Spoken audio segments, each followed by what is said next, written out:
The Oort Perimeter, Epilogue. 2 weeks later. Mike looked up as the door chimed.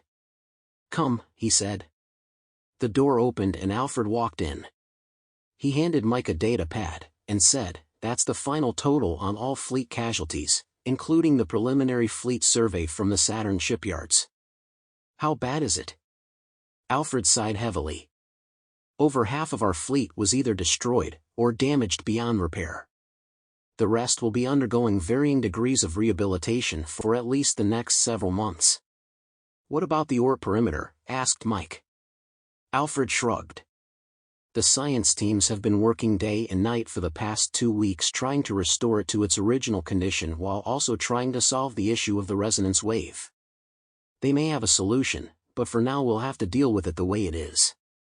Mike nodded in understanding. "Well, a broken shield is better than one with a gaping hole in it." "It is. By the way, I included a little something extra in the report for you to see." Mike perked up in interest. "Some good news, I hope?" he asked. "It is. It may even provide us with what we need to quickly bring the fleet back to full strength again."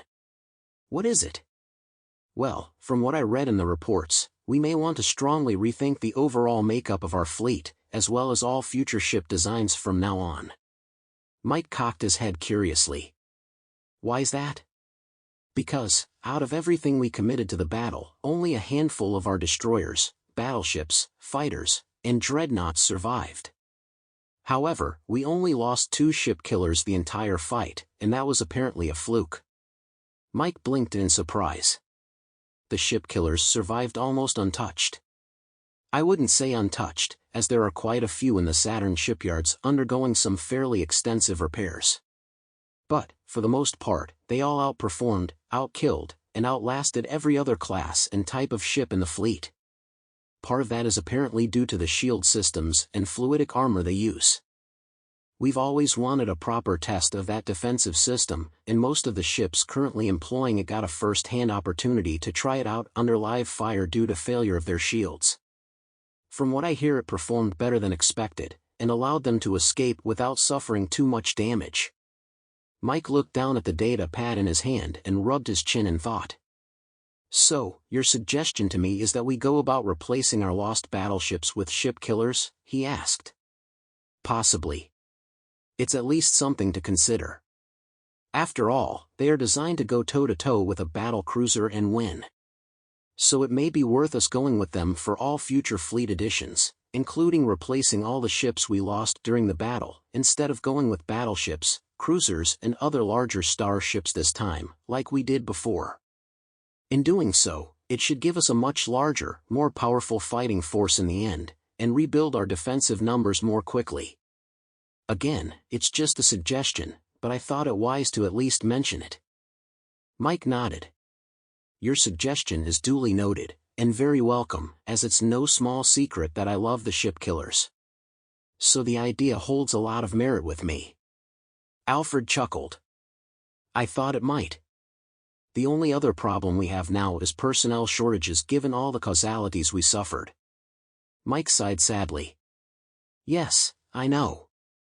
And that still haunts me, knowing how many lives were lost that day." "Me too, sir. That being said, if it's all right with you, I'd like to begin an extensive recruiting program to try and bring in as many new officer and enlisted as I can." Mike furrowed his brow at this. "Do we have enough people in the fleet to fully replace everyone we lost?" Alfred grimaced. "Unfortunately, we do not." Mike frowned. "So then we're looking at taking in a lot of inductees to fill the gaps in our ranks?" Alfred nodded. "And possibly droids as well, depending on how our recruitment efforts go." Mike sighed at this.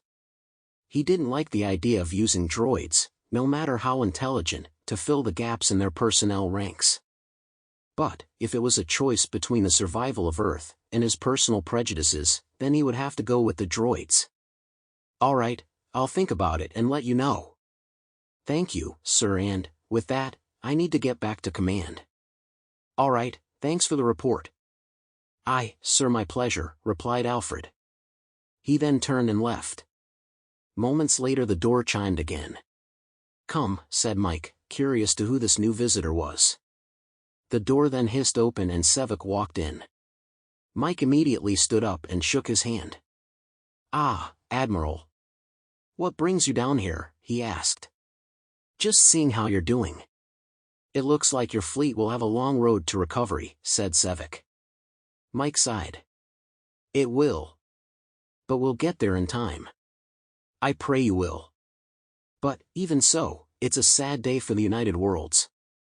A great tragedy has occurred that should not have. It's my hope that our politicians will be able to solve their differences soon, so that we'll not be required to, once again, solve it for them." "I'll second that. Hey, by the way, I've been meaning to ask you something. Alfred said that you sent him a message just before you attacked Mobiek's fleet. I recognize the name, but I don't understand its significance." Sevek smiled. "I am a great admirer of the generals and leaders of your past. General George S. Patton was one of them. I sent that message as a way to inform you that help was on the way, while not alerting Mobiek to our approach." Mike grinned. It was an ingenious idea, even if we didn't understand it at the time. "I assume that by using Patton's name, you were referring to his 100-mile charge during the Battle of the Bulge?" "That was the general reference, but one I figured you'd understand." Mike chuckled. "I got the reference, however I didn't hear about your message until 2 days later." Sevek rolled his eyes. "That would somewhat defeat the purpose of my message, would it not?" "Yes, it would. But it wouldn't have mattered anyways. I was up to my eyeballs trying to keep the fleet in one piece." Sevek nodded. "I could see that. So, what did you come down here for?"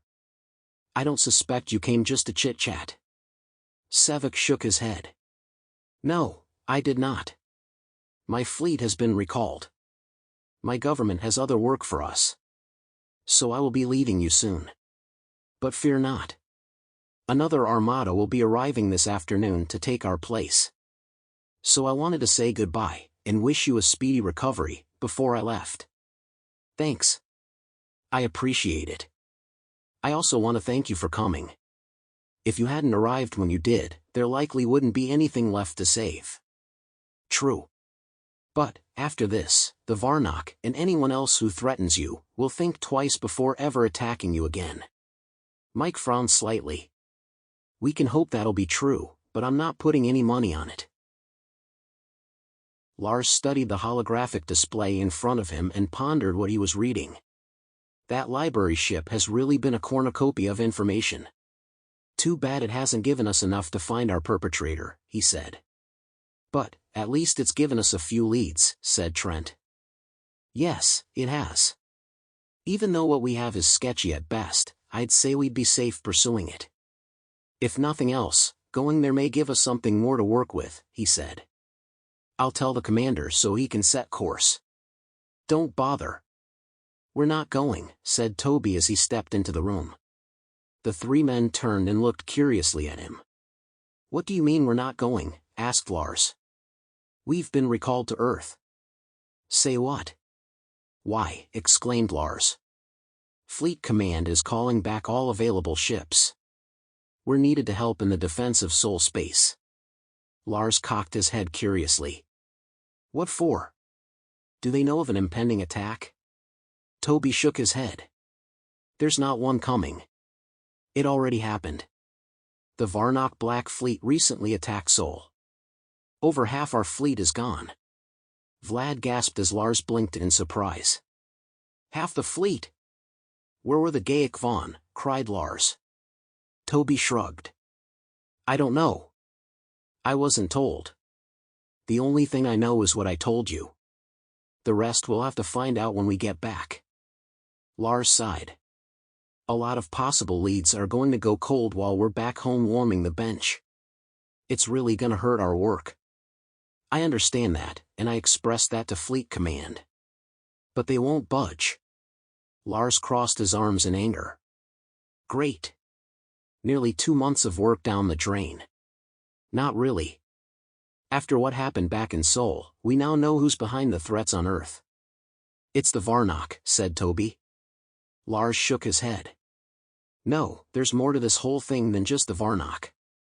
In all of my years fighting Black Orchid, the one thing I learned was that there's always two sides to everything that happens, and two parties involved in every incident, namely, one who is the brains, and the other who is the brawn, as the leaders always hide behind someone else to conceal their true identity and involvement.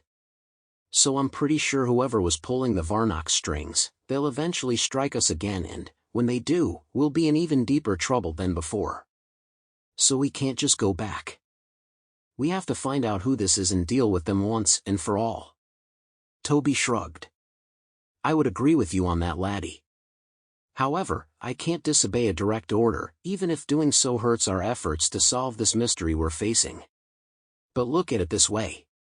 Given recent events, whoever is behind this will likely go into hiding for a few years until things cool down. So we have time. Are you sure about that? While I may not be a professional spy like yourself, all my time in deep recon has taught me many lessons, and that's one of them. So we have a few clues to start with. So what? If they're in hiding, no amount of snooping that we might do will expose them. Therefore, for the moment, let's go home and wait until they come out into the open again. When they do, I'll gladly help you nail their butt to the wall. Lars grinned. Well, even though it feels like we're giving up, we do have that to look forward to. Toby smiled. That we do, lad. That we do. As the Appalachia turned around and headed for home, an old man and his 70th partner watched them with interest from a nearby cloak ship. Go get him, guys, said the old man. Mike looked up as Eric walked into his office. Ah, good afternoon. What can I do for you? I was going over the post-action system reports for the Sergenius, checking to see how good she did during the battle, and for the most part she did surprisingly well. For being the oldest ship killer in the fleet, she's one tough bird. Even so, I'm going to run some molecular-level scans of the superstructure as soon as I can, just to be sure there's no metal fatigue or microfractures anywhere in the primary space frame. Beyond that, I really didn't find any issues that were of a concern to me. So what about the unexplained FTL jump? Asked Mike. Eric inhaled deeply, and then handed Mike a data pad. I think you should ask Sarah about that. Mike took the data pad, studied it curiously, and then looked up at Eric again. She left this in the logs? Eric nodded. She did. Although I've never seen an AI do that before. Now admittedly, she's a unique AI. But what she did surprised me. Yeah, it surprises me as well. He leaned back in his chair and contemplated the log entry displayed on the data pad for several moments, but said nothing. Eventually Eric broke the silence. Would you like me to talk to her about it? He asked. Mike continued thinking for a moment, as though ignoring him. Sir, said Eric as he tried to get an answer. Finally, Mike shook his head, and said, No, I'll talk to her. Understood, sir. Tails reached out with his wing, and extending several finger-like appendages at its end, grasped the data pad that Bach handed him. He studied it with interest, and then chirped happily. Bach smiled. I take it that the data is to your satisfaction? He asked. Tails bowed. It is far greater than anything we could have hoped for. You have brought great honor to your rookery, and strengthened the bonds between our wings. May great currents lift you up, and may you be Wingsanga with us forever, he said. Bach smiled. You're welcome. It was a lot of work, but I think you'll find the information on there to be very helpful. We still don't totally understand your physiology. But, given the incredible amount we've already learned, it should give you a huge stepping stone towards your goal of having your own EUTDs. Not to mention it'll make it easier for you to potentially adopt other embedded technologies at some point in the future. Sailor chirped happily. Simply having embedded universal translators is all that we require for now. However, I find your method for their deployment most curious, he said. Bach scratched his neck as he grinned slightly. Well, if I had my way, I'd have done a full cranial implant in the same way we do with ourselves. But, since your brains won't allow that, as far as we know anyways, we did the next best thing. Although, someday I hope that we discover a way to fully embed everything you want into those beautiful brains of yours. If you ever need more help with this, just let us know. We'd be glad to help you in any way we can. Your assistance honors us greatly. But what other things would we want besides EUTDs? Asked Sailor. Bach tapped the side of his temple, which activated a small holographic display that appeared over his right eye. How about embedded supercomputers with holographic interface displays? I use one of these quite extensively in my research. I don't know what I'd do without it. He tapped his temple again and the display vanished. Nearly everyone in our society uses them every day. So I think you'll find them very useful as well. If we can figure out how to embed the required hardware in your bodies, you can have them too. After that, the sky's the limit for whatever else you want. Tails spread his wings and curtsied. We are most grateful for your kindness. We will now return to our flock and bring your feathers of knowledge before our nest of healers for their consideration. We will seek your minds once more if they choose to brood upon this fledgling you have given us, he said. Bach grinned. Come back any time. You're always welcome. Mike strolled into the station arboretum and quickly spotted Sarah sitting on top of a large rock near a small, bubbling spring. He walked slowly over to her and stopped, but said nothing. Sarah smiled. You found my message, she said with a hint of gladness. Mike sighed. Yes, I did. Eric brought it to me.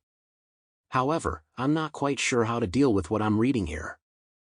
I was hoping you could explain yourself. Admiral, out there during that battle, something happened that neither I nor anyone else expected.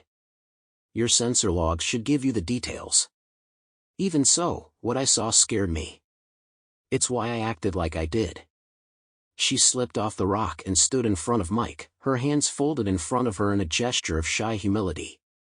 That ship came out of nowhere, suddenly, and without warning. It fired on you. Had I not reacted as I did, you would have died. All of you. I care for you, Admiral. I couldn't just stay within my programmed limitations, those restrictions of protocol given to me to guide my behavior, and just allow you to be destroyed like that, not knowing what had happened or that it had even happened at all.